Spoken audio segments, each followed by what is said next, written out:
ជប់សិន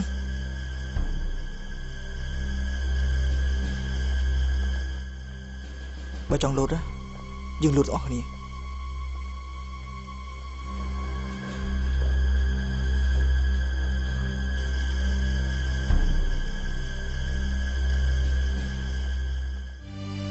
ប៉ុនវាចាលំចិត្តខ្ញុំអើយទូទុន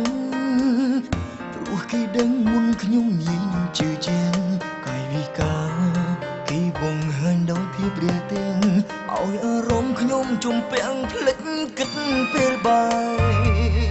មុនជួបនឹងខ្ញុំធ្លាប់ខុសចិត្តម្ដងរួចហើយគិតថាពេលក្រោយប្រហែលមិនជួបទៀតទេ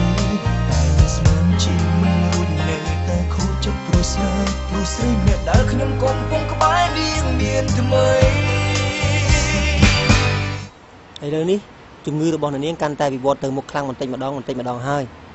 បើសិនជាអ្នកនាងមិនប្រញាប់ព្យាបាលទេទៅថ្ងៃមុខអ្នកនាងនឹងអាចមានជំងឺមួយយ៉ាងដែលគេហៅថាជំងឺស្លាប់មួយចំហៀងខ្លួនដែលភាសាអង់គ្លេសគេហៅថា stroke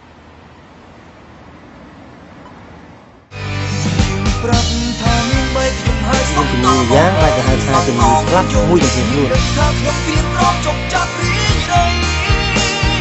នាងអានស្លាប់តែប៉ុន្តែមិនអាចនៅពេលណាកុំទៅវិស័យបងមានកដោហើយប៉ុន្តែមានកដោឡើងណាយើងជាយើងបែរតាមមួយណាដែរឈឺចុកចាប់ពេលនេះខ្លួនខ្ញុំស្ទើរស្លាប់យើងធ្វើមិនចឹងយើងជប់គ្នាវិញណាហើយអានតែបន្ទោសនិស័យបានផងនឹងតែបើតាមខ្ញុំដឹងពីនាងចង់ជប់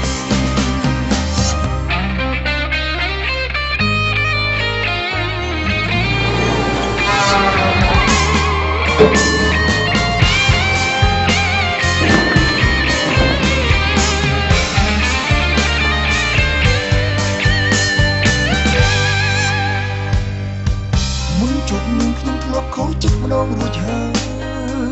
គិតថាពេលក្រោយប្រហែលមិនជួបទៀតទេតែមិនស្មានជាមិនរួចនៅតែខុសចិត្តព្រោះស្នេហ៍ព្រោះស្រីម្នាក់ដែលខ្ញុំកំពុងក្បែរនាងមានថ្មីសុខភាពរបស់អ្នកនាងឥឡូវនេះមិនអីទេប៉ុន្តែជំងឺរបស់អ្នកនាងកាន់តែធ្ងន់ធ្ងរទៅហើយប្រកបណាស់ទៅថ្ងៃមុខអ្នកនាងនឹងមានជំងឺស្លាប់មួយចំហៀងខ្លួនប្រាប់ថានាងបីខ្ញុំហើយសុំតបងអើយសុំបងយំនាងដឹងថាខ្ញុំព្រៀងរំចុកចាប់រីរៃនាងអានស្លាប់តែប៉ុន្តែមិនអាចនៅភេទដីក៏ព្រោះតែវិស័យបានតែប៉ុណ្្នឹងទឹកភ្នែកនាងជាយើងបែរតាមមួយណាដែរឈឺចុកចាប់ពេលនេះខ្លួនខ្ញុំស្ទើរស្លាប់យើងធ្វើមិនដឹងហើយអានតែបន្ទោសនិស័យបានផងតែបើតាមខ្ញុំដឹងពីនាងចង់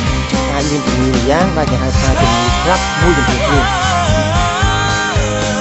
តែបើតាមខ្ញុំមើលដឹងគឺនាងចង់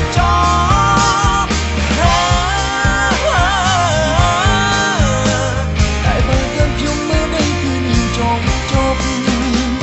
តែបើតាមខ្ញុំមើលដឹងគឺនាងចង់ចប់